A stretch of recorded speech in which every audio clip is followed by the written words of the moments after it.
उद्धार किया और घर का भेदी लंका ढाया। इनसे बचो। घर का भेदी लंका ढाया। अगर विवेक्षण नहीं बताता ना कि रावण की नाभि में अमृत है, कुंड है, तो राम जी कभी नहीं मारते रावण को। लेकिन भाई ने जब पोल खोल दी तो भाई पड़ोसी तो हैवी हो जाएंगे, हैं? इसलिए शास्त्रार्थ धर्म निमांश पात्रक्षण, शास्त्र कहता है मेरी माँ, या शायायु कल्पते, आपका भाई कितना ही बैरी हो जाए लेकिन भाई भाई होता है।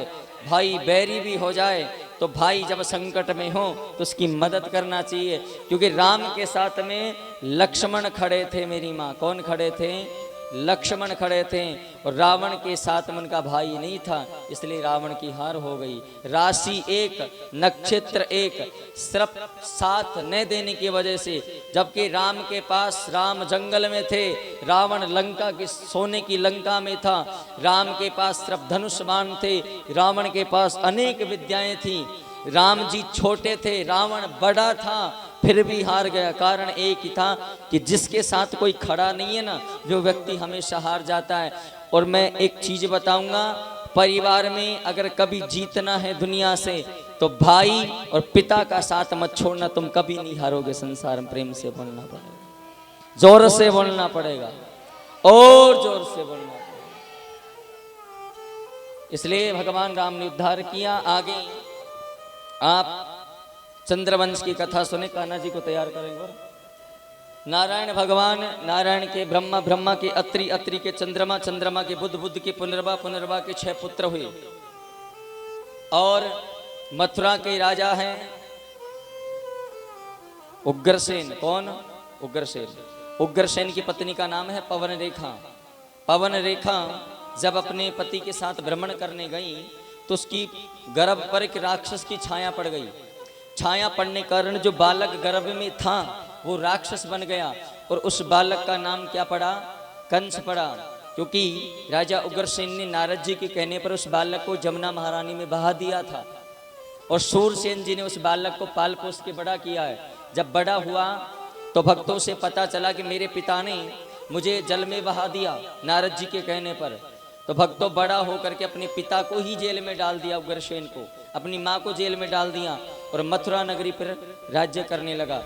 और उसकी एक मुँह भोली बहन है, उसका नाम है देवकी। देवकी का विवाह वसुदेव के साथ में तय किया और विवाह कर दिया। और जब विदा करने जा रहे हैं आकाशवाणी हुई, कल बताएंगे कथा पूरी। और आकाशवाणी में ये सुना कि 8वां गर्भ काल होगा। तो भक्तों काल से बचना सभी चाहते हैं, भाई कौन मरेगा, इसलिए एक एक करके देवकी के 6 पुत्रों को हत्या कर दी। पता भी है जब भगवान श्री कृष्ण गुरु शांदीपनि के आश्रम में पढ़ते थे तो उनकी शिक्षा पूरी हुई। तो गुरु शांदीपनि से बोले, गुरुदेव आपको क्या चाहिए बताओ, गुरु दक्षिणा क्या चाहिए? उन्होंने कहा मुझे तो कुछ नहीं चाहिए, अगर तुम्हारी गुरु माता को कुछ चाहिए तो पूछ लो। गुरु माता के पास जब गए तो उन्होंने कहा, देखो इंसान पहले जिंदा हो जाते थे, पहले इंसान जिंदा हो जाते थे। अब ध्यान से सुने, अब क्यों नहीं जिंदा होते दोबारा? जब भगवान श्री कृष्ण गुरु माता के पास गए, गुरु माता से पूछे, माँ आपको क्या चाहिए? उन्होंने कहा, कन्हैया मुझे चाहिए तो कुछ नहीं, फिर भी अगर कुछ देना चाहते हो क्या दे सकते हो? उन्होंने कहा, जी हाँ मैं गुरु दक्षिणा में दूंगा आपको। तो उन्होंने कहा कि हमारा एक पुत्र है जिसकी मृत्यु हो गई है और उसी यमलोक में इस समय, वो आप यमलोक में से लाकर मुझे दें। भगवान श्री कृष्ण सोचने लगे, जो मर गया उसे मैं कैसे लेके आऊं वापस? भगवान श्री कृष्ण ने वचन दे दिया, ठीक है मैं गुरु दक्षिणा यही देता हूं। भगवान नर नारायण भगवान श्री कृष्ण यमलोक में गए। तो यमलोक में गए तो यमराज जी देखकर डर गए, यम के दूत डर गए। वहां पर चित्रगुप्त डर गया कि इस लोक में बिना मृत्यु के कोई आ ही नहीं सकता, जिंदा इंसान नहीं जा सकता, वहां सिर्फ आत्माएं आती है। ये आज भगवान श्री कृष्ण का आना कैसे हुआ? यमराज जी से कहने लगे, हे यमराज जी, गुरु शांतिपनी के पुत्र को आप पुनर्लौटा दीजिए। उन्होंने कहा ये प्रभु, ये आपका ही बनाया हुआ नियम है कि संसार में जो इंसान एक बार प्राण त्याग देगा उसके बाद जीवित नहीं हो सकता, यमपुरी में से वापस नहीं आ सकता। प्रभु आपका बनाया हुआ नियम, आपका बनाया विधान है ये। भगवान श्री कृष्ण कहने लगे, नहीं यमराज जी, आपको इस पुत्र को पुनः लौटाना होगा। उस पुत्र को, गुरु शांतिपनी के पुत्र को वापस लेकर के आए और उसकी माँ से मिलाया।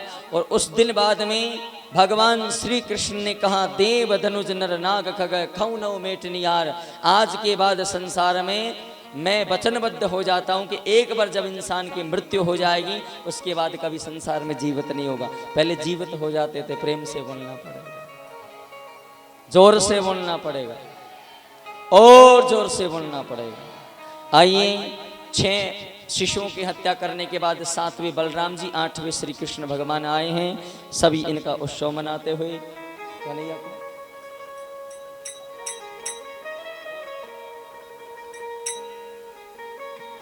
या नंद बाबा कौन? नंद बाबा आ जाओ, खड़े हो।